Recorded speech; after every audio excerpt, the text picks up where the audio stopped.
प्रश्नावली 3G question number आपका 17। ये जो कोण वाले हैं आपके क्वेश्चन, इनको आप देख लीजिएगा। यहाँ पर आपको सिर्फ एक ही क्वेश्चन है, लेकिन इसको समझा दे रहे हैं और लिखा है। क्वेश्चन है आपका, दो संपूरक कोणों में बड़ा कोण छोटे कोण से 18 डिग्री अधिक है, उन्हें ज्ञात कीजिए।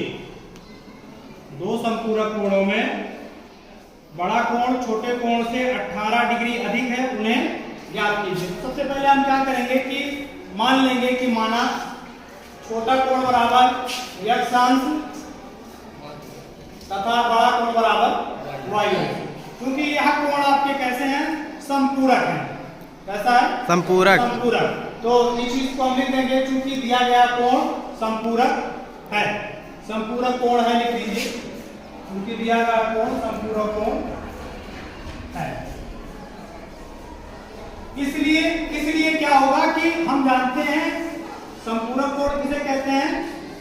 जिन दो कोणों का योग, योग 180 अंश होता है, उसे एक दूसरे का क्या बोला जाता है?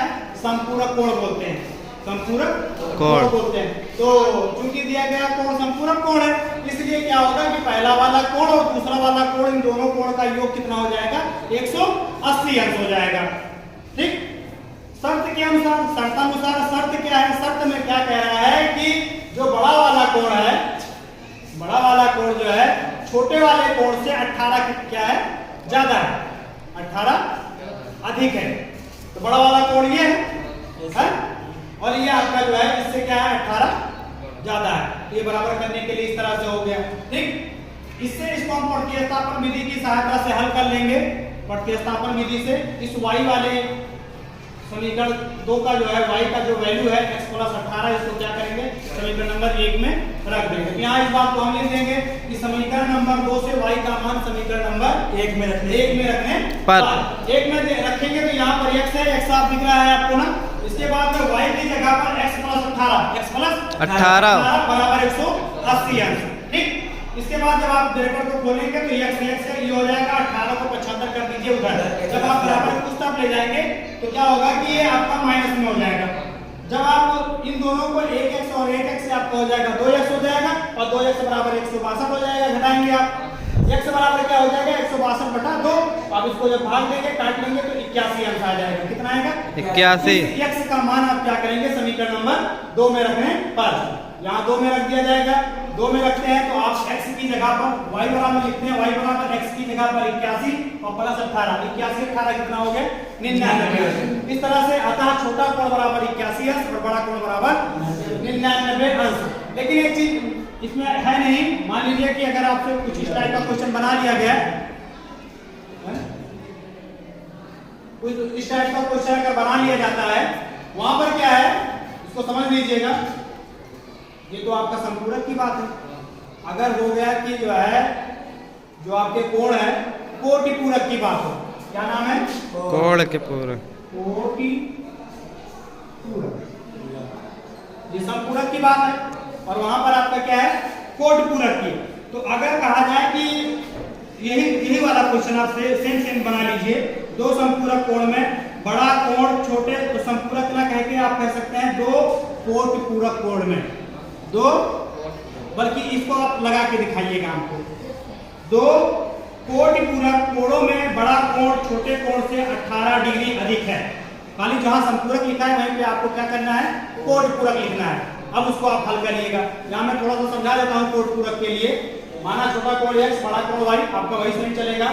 सिर्फ ये यहाँ पे आप लिखेंगे दिया गया कोण जो है कोटि पूरक के कोण है, इसलिए x + y बराबर क्या हो जाएगा? 90 अंश होगा। कितना होगा? 90 अंश। क्योंकि कोटि पूरक में क्या होता है? कोटि पूरक कोण जो है एक दूसरे का, सॉरी, ये दो कोणों का योग होता है 90 अंश होता है। कितना होता है? 90 अंश। x + y बराबर कितना हो जाएगा? 90 अंश हो जाएगा। शर्त के अनुसार y बराबर आपका यहीं पे सेम चलेगा। मान रखिएगा, उसको हल कर लीजिएगा ये वाला क्वेश्चन बना करके। ठीक है, इसको जो है आप उतार लीजिए। क्वेश्चन नंबर 18 देखिएगा। एक आयत का क्षेत्रफल एक दूसरे आयत के क्षेत्रफल के बराबर है, जिसकी लंबाई 11 मीटर अधिक और चौड़ाई 6 मीटर कम है। उसका क्षेत्रफल एक तीसरे आयत के क्षेत्रफल के बराबर है, जो उससे 22 मीटर अधिक लंबा और 9 मीटर कम चौड़ा है। आयत का क्षेत्रफल ज्ञात कीजिए। तो आयत का क्षेत्रफल ज्ञात करना है आपको। क्या ज्ञात करना है? आयत का क्षेत्रफल। सबसे पहले तो आयत कहते किसे हैं? आयत वह अभीष्ट चतुर्भुज है जिसकी लंबाई लंबाई बराबर होती है और चौड़ाई चौड़ाई बराबर होती है तथा प्रत्येक कोण 90 अंश का होता है। ठीक है, तो आयत में दो चीज़ें, लंबाई और चौड़ाई। तो सबसे पहले आप क्या करेंगे कि लंबाई और चौड़ाई मान लेंगे। जो भी आपके आयत वाले क्वेश्चन होंगे उसमें सबसे पहले काम आप यही करिएगा, लंबाई और चौड़ाई को मान लीजिएगा। माना, यहाँ पर है हल, माना आयत की लंबाई बराबर x मीटर और चौड़ाई बराबर y मीटर।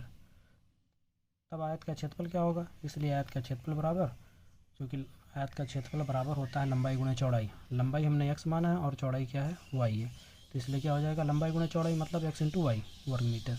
ठीक। प्रथम शर्त के अनुसार, प्रथम शर्त में क्या कह रहा है कि अगर लंबाई 11 मीटर अधिक हो, लंबाई क्या हो? 11 मीटर अधिक और चौड़ाई 6 मीटर कम हो, तो वह पहले वाले क्षेत्रफल के बराबर होगा। तो इस तरह से लंबाई में 11 को क्या करेंगे? जोड़ देंगे। ठीक है, और चौड़ाई में 6 मीटर चूँकि कम है तो उसको क्या करेंगे? घटा देंगे। ठीक, इसको इस तरह से आप ब्रैकेट में लिखिएगा और बराबर वो आपके बराबर है पहले वाले क्षेत्रफल के, अर्थात x इंटू वाई। ठीक, इसी को पहले आप सरल कर लीजिए। तो सरल करने के लिए सबसे पहले आप ब्रैकेट खोलिएगा। ब्रैकेट खोलने के लिए ध्यान दीजिएगा, x का गुणा y के साथ में होगा तो ये आपका xy हो जाएगा, x का गुणा 6 के साथ में होगा माइनस 6x हो जाएगा, पुनः 11 का गुणा इसी तरह से 11 का गुणा आपका y के साथ में होगा 11y हो जाएगा और 11 का गुणा 6 के साथ में होगा तो 11 6 66। ठीक, xy उधर जो है आपका xy ही रहेगा, xy इधर भी प्लस में है उधर भी प्लस में है बराबर के, तो ये दोनों क्या होंगे? कट जाएंगे।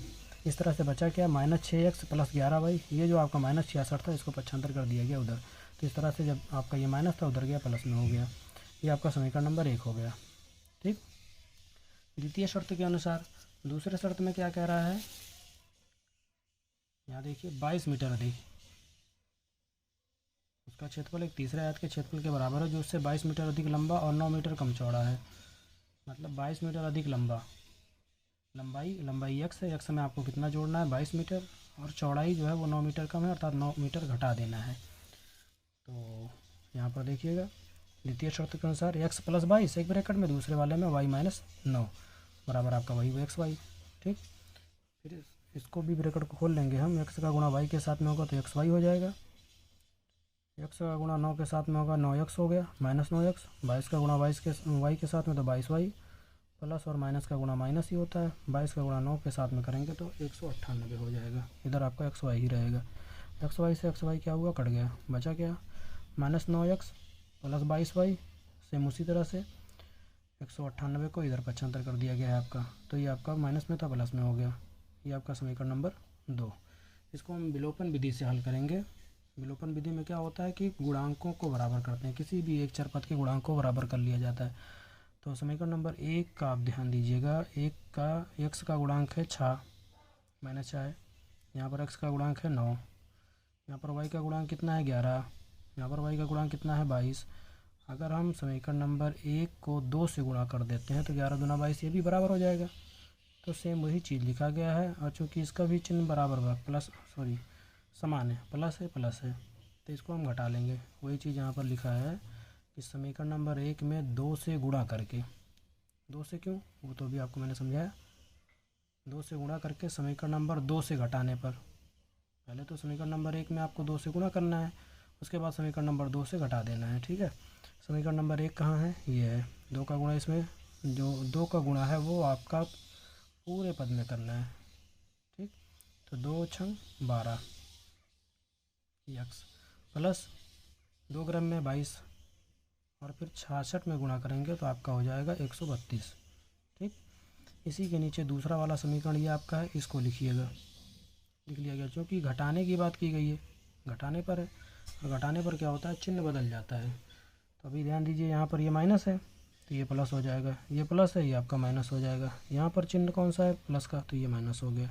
ठीक है, इसमें इसके बाद क्या होगा कि ये आपका 22y प्लस में है ये, और 22y माइनस में, ये दोनों कट जाएंगे। ये आपका प्लस 9x है और ये आपका माइनस 12x है। -12x से 9x घटाएंगे तो आपका -3x बचेगा। 132 198 घटाएंगे तो ये आपका -66 बचेगा। ठीक है, ये आपका आ जाएगा -66। इसके बाद में x बराबर क्या होगा, x बराबर में माइनस इधर इधर ये दोनों आपके कट गए, इस 3 को इधर पक्षांतर करेंगे बटे में आ जाएगा। 66 से 3 को जब काटेंगे तो आपका ये 22 हो जाएगा। इस तरह से x की वैल्यू कितनी आ गई, 22। उसके बाद हम क्या करेंगे, x का मान समीकरण नंबर 1 में रखने पर, x का मान समीकरण नंबर 1 में रखने पर x का मान कितना है, x का मान है 22। इस x की वैल्यू को कहाँ पे रखना है, समीकरण नंबर 1 में। समीकरण नंबर 1 कहाँ है, ये आपका -6x + 11y बराबर 66। x की जगह पर आपको कितना रखना है, 22। तो यहाँ ध्यान दीजिएगा, -6 गुणे, क्योंकि -6x था तो ये आपका हो जाएगा -6 × 22 + 11y बराबर 66। इसको हल कर लीजिए। अब आप 22 का गुणा 6 के साथ में करेंगे 132 हो जाएगा, ये आपका 11y ही रहेगा, बराबर इधर 66 रहेगा। इस 132 को आप पक्षांतर करिएगा, जब आप पक्षांतर करेंगे तो चूँकि माइनस में उधर जाएगा तो ये आपका प्लस में हो जाएगा, प्लस में होगा। इसका मतलब इसको जोड़ना है, जोड़ने के बाद ये आएगा 198। इस 11y को पक्षांतर कर देंगे तो 11y चूँकि यहाँ पर गुणे के रूप में है, उधर जाएगा तो ये आपका बटे के रूप में हो जाएगा। ठीक, इसके बाद में 11 से 198 को आप काट लेंगे इस तरह से, 11 × 9 11, 11 × 8 88, तो y बराबर 18 आ गए। ठीक है, अतः आयत की लंबाई कितनी हो गई, आयत की लंबाई 22 मीटर और आयत की चौड़ाई कितनी होगी, 18 मीटर। और चूँकि हमको ज्ञात क्या करना था, हमको ज्ञात करना था आयत का क्षेत्रफल ज्ञात कीजिए। तो यहाँ पर हम निकाल लेंगे आयत का क्षेत्रफल बराबर, आयत का क्षेत्रफल बराबर क्या होता है, लंबाई गुणे चौड़ाई, अर्थात 22 × 18, ये बराबर आपका हो गया 396 वर्ग मीटर। ठीक, क्वेश्चन नंबर 19 देखिएगा, सेम इसी तरह से है, वो भी आपका जो है आयताकार ही है। यहाँ पर भी क्वेश्चन नंबर 19, हाँ ध्यान दीजिए, एक आयताकार हाल की लंबाई 10 मीटर और चौड़ाई 5 मीटर बढ़ाने पर क्षेत्रफल 600 वर्ग मीटर बढ़ जाता है, परंतु उसकी लंबाई 10 मीटर घटाने और चौड़ाई 7 मीटर बढ़ाने पर क्षेत्रफल 100 वर्ग मीटर बढ़ता है। हाल की लंबाई और चौड़ाई ज्ञात कीजिए। तो यहाँ पर हाल की लंबाई और चौड़ाई पूछ रहा है, तो सबसे पहले चूँकि हाल आपका कैसा है, आयताकार है, तो सबसे पहले हम मान लेंगे, माना हाल की लंबाई बराबर x मीटर, माना हाल की लंबाई बराबर x मीटर तथा हाल की चौड़ाई बराबर y मीटर, तब क्षेत्रफल आपका उसी तरह से जैसे पीछे वाले में हुआ था, इसलिए हाल का क्षेत्रफल बराबर x × y वर्ग मीटर। ये जो आपका स्क्वायर लगा इसको पढ़ते हैं वर्ग मीटर, क्या पढ़ते हैं, वर्ग मीटर। ठीक, प्रथम शर्त के अनुसार, प्रथम शर्त में क्या कह रहा है कि अगर लंबाई, ध्यान दीजिए, लंबाई 10 मीटर और चौड़ाई 5 मीटर बढ़ाने पर, मतलब कि बढ़ाना है तो इसका मतलब है दोनों में प्लस होगा। तो यहाँ पर x + 10 एक ब्रैकेट में, दूसरे में y + 5, अगर बढ़ाते हैं तो क्षेत्रफल जो होता है वो 600 वर्ग मीटर बढ़ जाता है। इसका मतलब है कि 600 आपका जो क्षेत्रफल है उसमें भी 600 जोड़ दिया जाएगा। ठीक, इसको अब आप सरल कर लीजिए, उसी तरह से जैसे पीछे ब्रैकेट खोला गया था, x का गुणा y के साथ में xy हो गया, x का गुणा 5 के साथ में 5x हो गया, अभी 10 का y के साथ में 10y, 10 का 5 के साथ में 10 × 5 = 50। ठीक है, इधर आप वैसे ही इसको हम उतार लेंगे। ठीक, xy से xy आपका वैसे ही कट गया, यहाँ बच्चा क्या है, 5x + 10y, इस 50 को पक्षांतर कर दीजिए। जब आप पक्षांतर करेंगे तो चूँकि 50 प्लस में उधर जाएगा तो माइनस में हो जाएगा। इस तरह से आपका 5x + 10y बराबर 550, ही आपका समीकरण नंबर 1 हो गया। ठीक, द्वितीय शर्त के अनुसार, द्वितीय शर्त में क्या है, यहाँ पर देखिए, परंतु उसकी लंबाई 10 मीटर घटाने और चौड़ाई 7 मीटर बढ़ाने पर, लंबाई कितनी, 10 मीटर घटाना है तो x - 10 और चौड़ाई को 7 मीटर बढ़ाना है तो y + 7, तो क्या होता है, बढ़ाने पर क्षेत्रफल केवल 100 वर्ग मीटर बढ़ता है। इसका मतलब है कि क्षेत्रफल में आपको 100 जोड़ देना है। ठीक, अभी क्या, ब्रैकेट को खोल लीजिए, उसी तरह से x का गुणा y के साथ में xy, x का गुणा 7 के साथ में 7x, 10 का गुणा आप y के साथ में करेंगे तो यहाँ पर माइनस है, -10y, पुनः 10 का इसके साथ में करेंगे, माइनस प्लस का माइनस हो जाएगा, 10 × 70। ठीक, वही चीज़ यहाँ पर भी, xy से xy आपका ये कट जाएगा, 7x - 10y, इस 70 को आप उधर पक्षांतर कर दीजिए तो ये आपका हो जाएगा 100 + 70। ठीक, अभी क्या, 7x - 10y, 100 और 70 आपका हो जाएगा 170, ये आपका समीकरण नंबर हो गया 2। समीकरण नंबर 1 और समीकरण नंबर 2 को जोड़ने पर, अच्छा आप ध्यान दीजिए, यहाँ पे विलोपन विधि से इसको भी हल कर रहे हैं। यहाँ पर देखिए गुणांक दोनों के सेम है, y का गुणांक यहाँ पर भी 10 है, y का गुणांक यहाँ पर भी 10 है, ये आपका प्लस में है, ये आपका माइनस में है। तो जब आपके चिन्ह ना समान होते हैं तो क्या करेंगे, जोड़ लेंगे। तो यही चीज़ लिख दिया गया है, समीकरण नंबर 1 और समीकरण नंबर 2 को जोड़ने पर इसी चीज़ को हम लिख लेंगे। जोड़ने के लिए क्या करेंगे, दोनों समीकरणों को आप ऊपर नीचे लिख लीजिए। पहला वाला हमारा है 5x + 10y = 550 है, दूसरा वाला है 7x - 10y = 170। जोड़ने पर ध्यान दें कि चिन्ह नहीं बदलता, जबकि घटाने पर नीचे वाले के चिन्ह बदल जाते हैं। ठीक है, तो यहाँ पर 7x और 5x और 7x आपका 12x हो गया। इस 10y से ये 10y आपका कट जाएगा और इन दोनों को जोड़ लेंगे। 0 0 7 5 12 के 2 हासिल 5 1 6 1 7। इस तरह से 12x बराबर कितना हो गया, 720।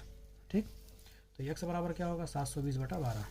x बराबर 720/12। 12 से जब आप इसको सरल करेंगे तो 12 × 72 काट लेंगे, 12 × 72। इस तरह से x बराबर क्या आ गया, 60 आ गया।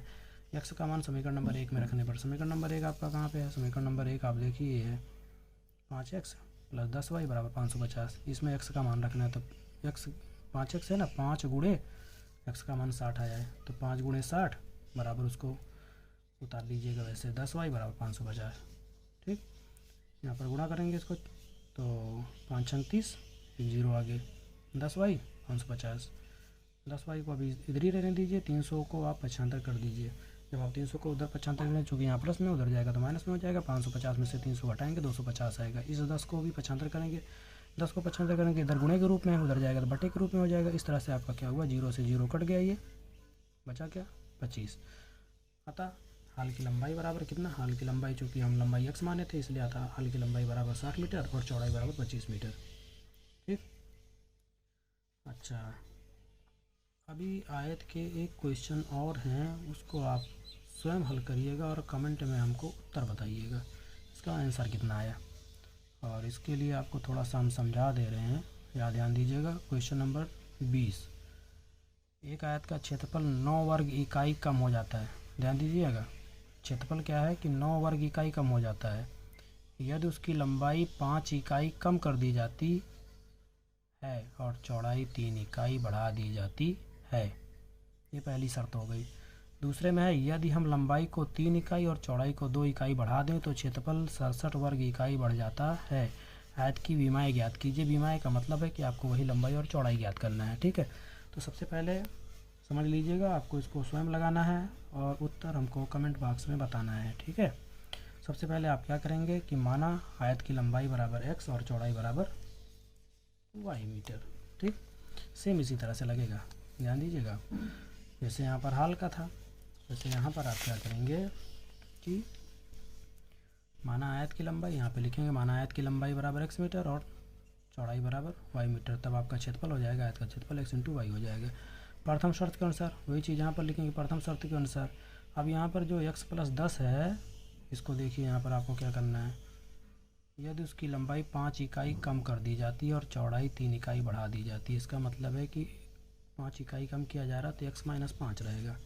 यहाँ पर आपका x - 5 रहेगा और चौड़ाई 3 इकाई बढ़ा दी जाती है, अर्थात यहाँ पर y + 3 रहेगा बराबर xy।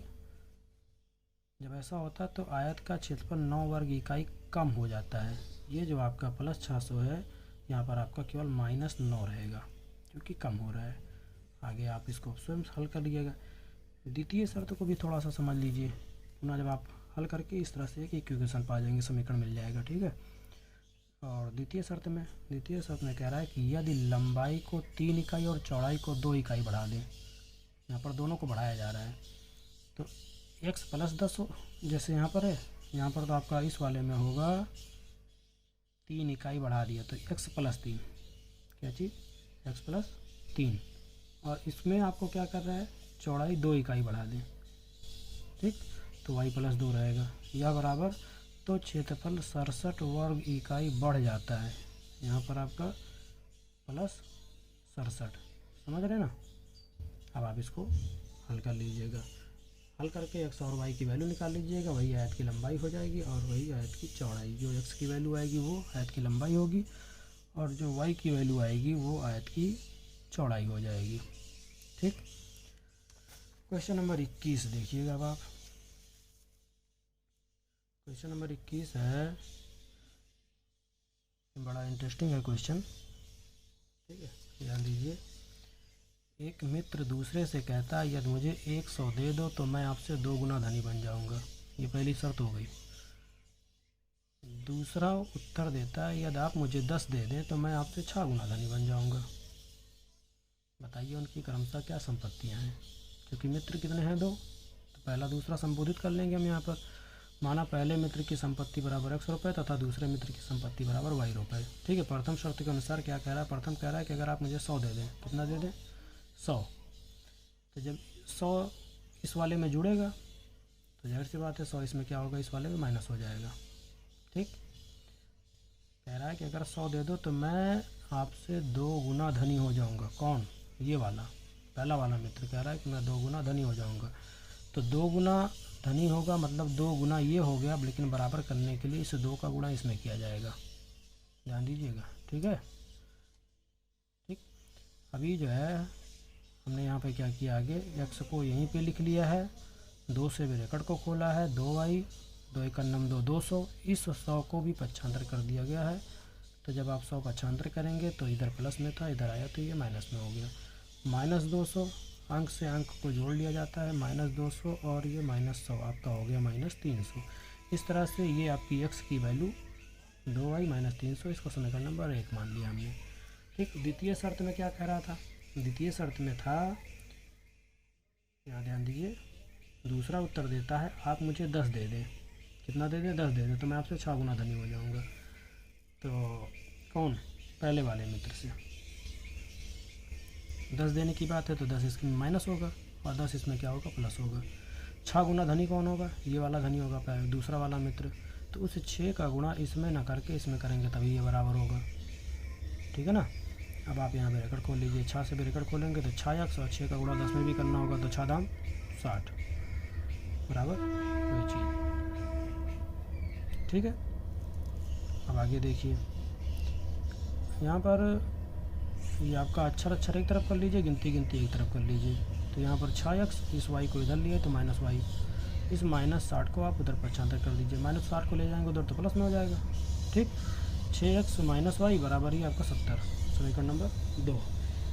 क्योंकि यहाँ पर हमने x की वैल्यू निकाली है तो इसको हम क्या करेंगे? प्रतिस्थापन विधि से हल कर लेंगे। तो ये चीज़ यहाँ पर लिख दिया गया। समीकरण नंबर 1 से x का मान समीकरण नंबर 2 में रखने पर किसका मान? x का मान कितना है? 2y -300। यहाँ पर आप देखिए, ये आपका समीकरण नंबर 2 है ना। तो 6 और यहाँ पर x का मान ये x का मान है, x का मान वहाँ पर है 2y -300। ये आपका रख दिया, इसको ब्रैकेट में लिखेंगे। यहाँ पर y है, इसको लिख दीजिए, आपका 70 है, 70 लिख लीजिए। 6 से ब्रैकेट को खोल लीजिएगा, 6 दूनी 12y, 6 3 1800 -y और ये बराबर 70। ठीक। 12y में से 1y निकाल लेंगे, आप घटा दीजिएगा 12y में से 1y तो ये आपका 11y हो जाएगा। ठीक। और इधर आपका इस 1800 को आप पक्षांतर कर दीजिएगा। जब पक्षांतर करेंगे आप उधर तो वो आपका प्लस में हो जाएगा। तो 18,1800 और प्लस 70 आपका हो गया 1870, 1870। इस 11 को आप पक्षांतर के उधर बटे में 11 से आप इसको सरल कर लेंगे। 11 से जब आप सरल करेंगे इसको तो 11 × 11 हो गया और 11 7 77 0। इस तरह से y की वैल्यू आ गई 170। ठीक। यहाँ पर लिखेंगे y का मान समीकरण नंबर 1 में रखने पर। समीकरण नंबर 1 ये है आपका, यहीं पर हम रख लेंगे। ठीक है ना। तो x बराबर 2 × 170, क्योंकि y का मान 170 है। y का मान कितना है? 170। तो यहीं पर हम इसको रख देंगे 2 × 170 -300। समझ रहे? x बराबर 17 दूनी 34, 340 -300, 340 में से आप घटा देंगे तो ये आपका 300 घटाएंगे 40 आएगा। ठीक। अतः पहले मित्र की संपत्ति बराबर 40 रुपये तथा दूसरे मित्र की संपत्ति बराबर 170 रुपये। क्लियर? अच्छा, इसका एक लास्ट है क्वेश्चन, वो वाला देखिएगा आप। क्वेश्चन नंबर आपका है यहाँ पर है 23 वाला देखिएगा। ये भी आपका मज़ेदार है। एक नगर में टैक्सी के भाड़े में एक नियत भाड़े के अतिरिक्त चली गई दूरी पर भाड़ा सम्मिलित किया जाता है। 10 किलोमीटर दूरी के लिए भाड़ा रुपये 105 है तथा 15 किलोमीटर के लिए भाड़ा 155 है। नियत भाड़ा तथा प्रति किलोमीटर भाड़ा क्या है? एक व्यक्ति को 25 किलोमीटर यात्रा करने के लिए कितना भाड़ा देना होगा? यहाँ पर ध्यान दीजिए, पूछ क्या रहा है आपसे। नियत भाड़ा तथा प्रति किलोमीटर भाड़ा क्या है। तो हम मानेंगे, माना नियत भाड़ा बराबर x रुपये, प्रति किलोमीटर भाड़ा बराबर y रुपये। ठीक, प्रथम शर्त के अनुसार, प्रथम शर्त में क्या है कि यहाँ ध्यान दीजिए, एक नगर में टैक्सी भाड़े में एक नियत भाड़े के अतिरिक्त, तो नियत भाड़ा तो रहेगा, नियत भाड़ा है x है, इसके अतिरिक्त तो जो है 10 किलोमीटर की दूरी के लिए 105 रुपये। तो इस प्रति किलोमीटर भाड़े को हम 10 से गुणा कर देंगे, दोनों को जोड़ लेंगे तो बराबर 105। ये हमारा समीकरण नंबर 1 हो जाएगा। इसी तरह से सेम आपका द्वितीय शर्त के अनुसार सेम वही चीज़, 100 तो रहेगा ही, 15 किलोमीटर के लिए उन्होंने बोला है, 15 किलोमीटर के लिए भाड़ा 155 है, तो x प्लस 15y बराबर 155। ये आपका समीकरण नंबर 2 हो गया। और इसको भी हम विलोपन विधि से हल करेंगे। क्यों हल करेंगे, क्योंकि यहाँ पर हम देख रहे हैं कुछ करना नहीं है, x का गुणांक भी 1 है, x का गुणांक भी 1 है। सिर्फ क्या करेंगे, समीकरण नंबर 1 से समीकरण नंबर 2 को घटाने पर, समीकरण नंबर यहाँ पर लिख दिया है, 1 से चाहे 2 को घटा दीजिए, चाहे 2 से 1 को घटा दीजिए, लेकिन हमने यहाँ पर क्या किया कि 2 से 1 को घटाया है। क्यों, क्योंकि इसका जो गुणांक है वो ज़्यादा है, इसलिए वो माइनस माइनस में आएगा तो थोड़ा सा दिक्कत होगा, बाकी सरल हो जाएगा, लेकिन ये आसान है, आप भी इसी तरह से करिएगा। तो समीकरण नंबर 2 को सबसे पहले ऊपर लिखिएगा, समीकरण नंबर 1 को उसके जस्ट नीचे, घटाने पर चिन्ह बदल जाता है, आपको पता ही है। इस x से आपका x क्या होगा, कट जाएगा, 15y से 10y घट गया 5y, 155 से आपका 150 घटा देंगे तो ये आपका आ गया 50, y बराबर हो जाएगा 50/5। ये आप सरल करेंगे तो 5 दाम 50, इस तरह से बराबर 10 आ गई y की वैल्यू। इस y का मान समीकरण नंबर 1 में रख दीजिएगा। समीकरण नंबर 1 में रखेंगे x प्लस 10, तो यहाँ पे y की वैल्यू रखना, तो 10 गुणा 10 बराबर 105, 10 दाम 100, x प्लस 100 बराबर 105। इस 100 को आप 75 कर दीजिए उधर, तो आपका जब 75 करेंगे तो ये आपका 105 माइनस 100, 105 में से 100 घटाएंगे तो 5 आ गया। ठीक है, अतः नियत भाड़ा आपका 5 रुपये हो गया, प्रति किलोमीटर भाड़ा कितना हो गया 10 रुपये। चूँकि हमने नियत भाड़े को क्या माना है, x माना है, और प्रति किलोमीटर भाड़े को y माना है, तो ये नियत भाड़ा 5 रुपये होगा, प्रति किलोमीटर भाड़ा 10 रुपये हो गया। आगे कह रहा है 25 किलोमीटर यात्रा करने के लिए भाड़ा, तो पहले नियत भाड़ा और प्लस में प्रति किलोमीटर भाड़ा 10 है, उसका आप 25 से गुणा कर दीजिएगा, सेम जैसे वहाँ पे किया गया। 25 दामा 250, 250 और 5 आपका कितना हो गया, 250 और 5 255 रुपये। क्लियर। एक आखिरी भी सवाल है इसमें, बल्कि पहले 22 वाला का बताना था, लेकिन 23 वाला हो गया है। पहले चलिए 22 वाला देख लीजिए। 22 वाले में क्या है, एक ये तो बिल्कुल आसान है, इस तरह के क्वेश्चन आपके जब भी आएंगे तो बहुत ही सिंपल है, इसको ध्यान दीजिएगा आप। एक क्रिकेट टीम के कोच ने 7 बल्ले और 6 गेंदें 3800 में खरीदी। बाद में 3 बल्ले तथा 5 गेंदें रुपये 1750 में खरीदी। प्रत्येक बल्ले और प्रत्येक गेंद का मूल्य ज्ञात कीजिए। तो प्रत्येक बल्ले और प्रत्येक गेंद का मूल्य, तो सबसे पहले आप क्या करेंगे, माना एक बल्ले का मूल्य बराबर, माना एक बल्ले का मूल्य बराबर 100 रुपये तथा एक गेंद का मूल्य बराबर y रुपये। प्रथम शर्त के अनुसार, प्रथम शर्त में क्या है, 7 बल्ले अर्थात 7x, 6 गेंदें अर्थात 6y बराबर कितना 3800। द्वितीय शर्त में क्या है कि 3 बल्ले और 5 गेंदें 1700, तो 3x प्लस 5y बराबर 1750। ठीक, यहाँ पर आप ध्यान दीजिएगा गुणांक बराबर नहीं है, तो गुणांक को बराबर करने के लिए हमने y वाले को बराबर किया है, तो क्या करेंगे, समीकरण नंबर 1 को 5 से, तो 5 36 और इसको 6 से। ठीक, इसी चीज़ को यहाँ पर आप लिख देंगे। समीकरण नंबर 1 को 5 से, समीकरण नंबर 2 को 6 से गुणा करके घटाने पर, 2 की चिन्ह भी समान है तो घटाने पर, समीकरण नंबर 1 को 5 से करेंगे तो 5 सते 35, 5 छंग 30, और ये 5 से इसको करेंगे तो आपको 19,000। ठीक है, इसको आपको समीकरण नंबर 2 को आपने लिखा है 6 से, तो 6 से 6 3 18, 56 6 30, और इसको आप करेंगे 1750 को, तो ये आपका आ जाएगा 10,500। ठीक, घटाने पर, चूँकि घटाने की बात है, घटाने पर क्या होता है, चिन्ह बदल जाता है। इस तरह से आप भी माइनस, ये भी माइनस, प्लस है माइनस, ये भी प्लस है माइनस। ये 30y से आपका 30y कट गया, 35 में से 18 घटाएंगे तो 17 आएगा। 17x बराबर 19,000 से आप 10,500 घटाएंगे तो ये आपका 8,500 आएगा। x बराबर 8,500, 17 को आप 75 करिएगा तो ये बटे में हो जाएगा, 17 पचे 85, 17 पचे 85, इस तरह से आपका 500। ठीक है ना।